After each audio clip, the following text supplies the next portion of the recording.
Hey everyone, I want to talk about the upcoming changes to artifacts, specifically the addition of 2 extra slots and the removal of swapping arts in combat.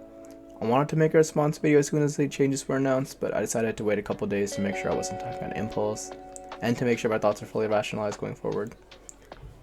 A little bit of background on myself to show I'm decently knowledgeable on the subject. I started playing in the Harley Quinn vs. Apocalypse DLC, which is last episode. I am a main tank and I didn't use the art swap until a couple months ago. That's when I decided I wanted to start becoming better at DPS. Now, I do consider myself to be a good DPS, regardless of what group I'm in. I'm not the best, and far from it, but I do have knowledge about all the current meta swaps. I do not have all the necessary arts to swap, but I do have a majority of them. On with the discussion now. Let's first talk about the initial reactions of the community to these changes. It's no secret that the casuals have been against artifact swapping, and that they are overjoyed with the announcement. The Endgame community, however, is mostly displeased with how this was handled. The main reasons the Endgame community is in fact against the removal of it boils down to 1. The current content being too easy, 2. The cost associated with leveling artifacts that are now rendered useless, and 3. The amount of time spent perfecting the skills associated with artifact swapping. As per the current content being too easy, artifact swapping can only really be done when the DPS do not have to do mechanics or move around. The current raids allow most roles to sit there and press their abilities from left to right with no thought. In order to make the game more fun and competitive, people do art swap just to add some spice to the otherwise bland gameplay.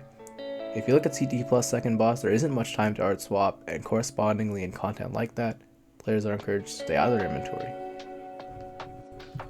Now, to talk about the cost perspective, a current top DPS will have 10 to 12 level 200 artifacts, depending on the power set.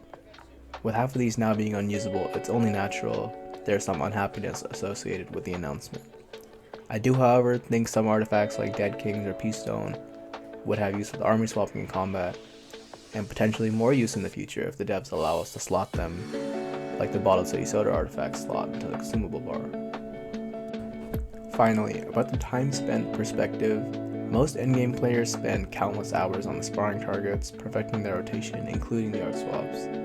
Going back and starting from scratch may not be the most fun thing, however that's kind of the nature of an online video game. The meta always changes and the players have to adapt if they want to stay relevant.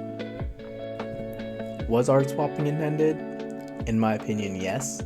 Just look at Mercy, Dead Kings, Peastone, Flute, and tell me that anyone would realistically run these full time in their limited 3 slots.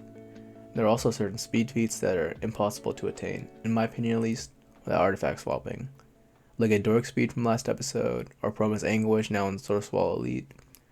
Perhaps when artifacts first came out it wasn't anticipated, but it's clear that the devs wanted to make money off people that do artifact swap, and also release certain feats just for them. How will this affect the future of the game? I think in the short term, we'll definitely see a smaller gap at first between top players and casual players, but as the meta is figured out, we'll also find more edges to perfect to widen the gap again. In the long term, the game will probably be the exact same, but with a lot less barrier to entry in top leagues, top groups, etc. One more concern of mine is old content and if it'll be scaled up for 5 arts. I already expect newer content to be more challenging in order to make us have to use all 5 slots, but hopefully they retroactively scale up the older clan content as well. The last thing I really want to talk about is my own personal opinion on the update now that my thoughts have settled in. To be honest, I'm really excited for it. There's going to be no more cope for mediocre DPS to blame their lack of damage on, and people will enjoy watching top players' streams and videos now that they won't be in their inventory for a chunk of it. A lot of players that quit because they didn't like the inventory meta will probably return and the community will be more active.